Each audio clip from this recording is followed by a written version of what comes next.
క్రీస్తునందు సోదరి సోదరులారా, ప్రభువైన యేసుక్రీస్తు నామములో హృదయపూర్వక వందనాలండి. ముందుగా ఇంత మంచి సమయాన్ని ఇచ్చిన తండ్రైన దేవునికి ప్రభువైన క్రీస్తు ద్వారా కృతజ్ఞతాస్తుతులు చెల్లిస్తున్నానండి. అందరూ బాగున్నారండి. దేవుడు లోకమును ఎంతో ప్రేమించను, తన ద్వితీయ కుమారుణ్ణి ఈ లోకానికి పంపించి ఉన్నారు.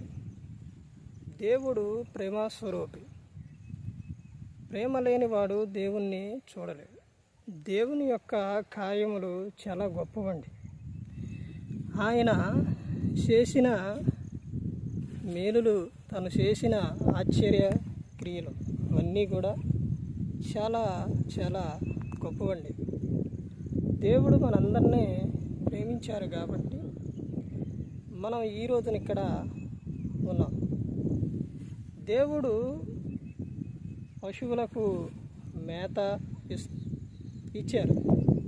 అలాగే మనం బ్రతకడానికి ఆహారం, అవి బ్రతకడానికి మేత, అన్నిటికీ ఈ భూమి మీద ఉన్న పక్షులకేంటి, జంతువులకేంటి, మరి ప్రతి ఒక్క దానికి కూడా దేవుడు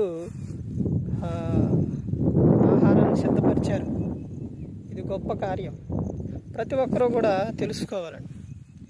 దేవుడు ఎంత గొప్ప దేవుడు, దేవుడు ఎంత శక్తిమంతుడు, దేవుడు మనలను ఎంతగా ప్రేమిస్తున్నారో ప్రతి ఒక్కరూ కూడా తెలుసుకోవాలి. ఎందుకనంటే దేవుని కృప కాపుతల లేకపోతే ఈ రోజున మనం ఎలా దేవుడు తన కుమారుని లోకానికి పంపించాడు. ఎందుకనంటే మనందరం కూడా పరలోకానికి చేరాలి, ఆయనతో పాటు ఉండాలని కోరుకు.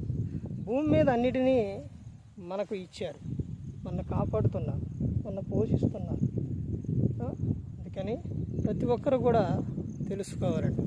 చూడండి, పశువులు అవి మేయడానికి మేతనిచ్చారు, తర్వాత తాగడానికి నీరు కూడా ఇచ్చారు.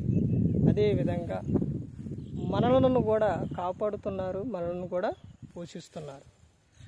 ఆయన యొద్దకు వచ్చినప్పుడే మనకు మనశ్శాంతి, విశ్రాంతి అవన్నీ కూడా దొరుకుతాయండి. మరి ఈ విధంగా మాట్లాడించిన తండ్రైన దేవునికి కృతజ్ఞతాస్తుతులు చెల్లిస్తూ ఇంతవరకు శ్రద్ధగా ఉన్న మీకు ప్రభు పేట వందనాలు చెల్లిస్తూ ఈ మాటలు ముగిస్తున్న అందరికీ వందనాలు.